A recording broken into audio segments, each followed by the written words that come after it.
Hey, what's going on, guys? I'm Joe Bach from Bach's Garage, and I'm standing here with my new daily driver.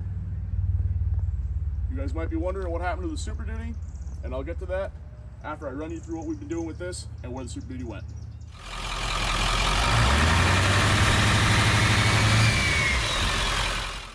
So we just got back from Bronco Roundup. We had the Bronco out there, of course. We had AOAA one day, Rausch Creek twice, and the truck did really awesome. There was a few things that we got to work on, and I've addressed some of them already. Driving to and from the parks, the truck would want to pull to the left to be brake hard. My alignment was out. I changed that.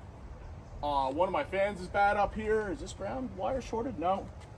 So I think there's a bad fuse holder or a bad fuse. So one of these sets of fans wasn't running, but the truck never got hot. No big deal.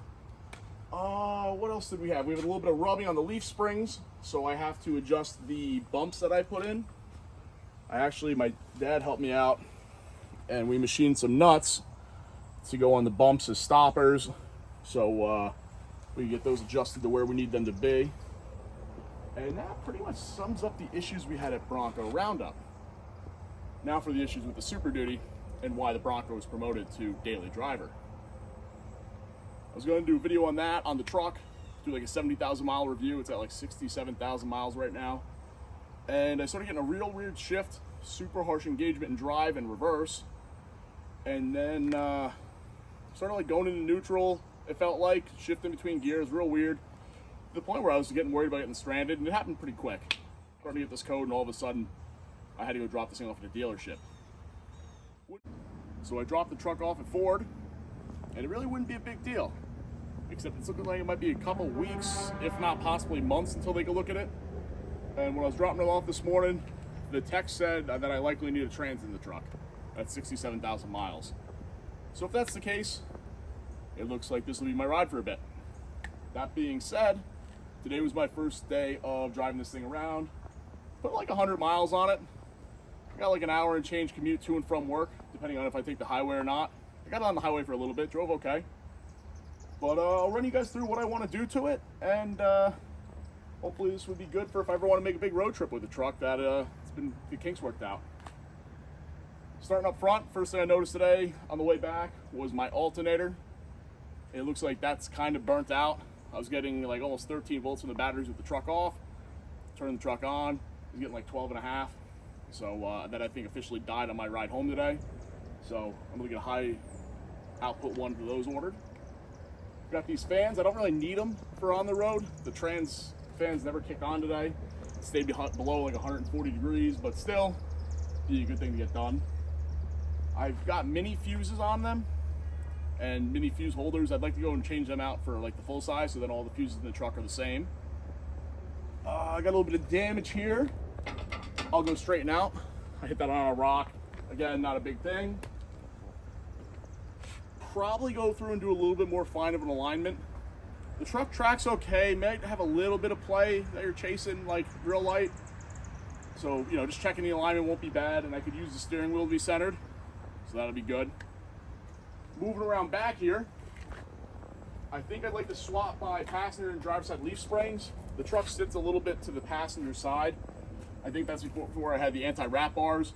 The torque of the engine would go and kind of twist it up and wore that one out quick. So if I swapped them side to side, I think they'd normalize and get the truck sitting flat again. I'd also probably like to get a nice pair of shocks in the rear. It feels like the rear, it probably needs a sway bar, but I think a nice pair of shocks would help get kind of the body roll out of it. Up front, I added more beads for balancing to my tires, and they seem to have balanced pretty nicely. I've got a big bag of airsoft BBs inside. I'll stick in the rear, each side, so that'd be a good thing. I put in a winch controller to put the window up and down. It's like a small winch controller from an ATV.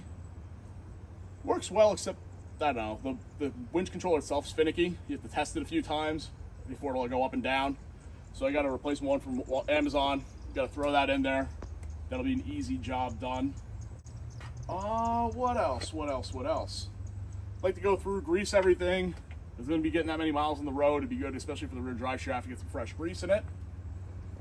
And a little bit more charge for the AC. After Bronco Roundup, one of the first things I did was fix the alignment slightly so the thing tracks better, doesn't pull into oncoming traffic. and I fixed the AC. Probably should have done that before Bronco Roundup, but it's nice to have some sort of AC in the truck now too, even if it could be a little bit cooler. And that's, I think, it for the time being. You think of anything, Ben? I'm gonna get everything. I was talking to some guys, specifically part-time four-wheel drive. We're all out off-roading, and he has a 7.3 tow rig with a 4-inch exhaust. So I think I'm gonna replace my 5-inch with a 4-inch, quiet that down a bit, and also go with a turbo that spools a bit quicker. I've been running an eco tune, and that's finally kind of gone and killed a bit of my smokiness, but I'd like something to be able to take advantage of my injectors, so I think a quicker spooling turbo would be good for this. So I was looking at like a KC38R Tiger turbo. If anyone's got any, use of those and any reviews, please let me know in the comments.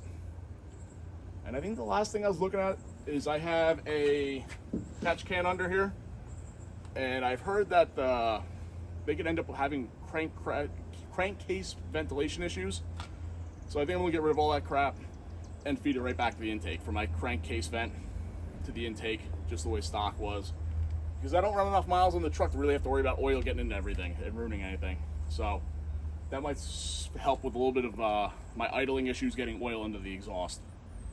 So I'll put a link to a video down below on that. I thought that was pretty cool. And also I'll link all the off-roading videos down below. If you guys want to check them out, I think they're pretty dang cool. And I think that'll be it for this video, guys. If you want to follow along, I will be dailying this until I get a truck back. So today was day 1, and I don't know how many more days are going to be ahead of me, but I'm sure quite a few. Have a good one, guys, and hope you enjoyed the video.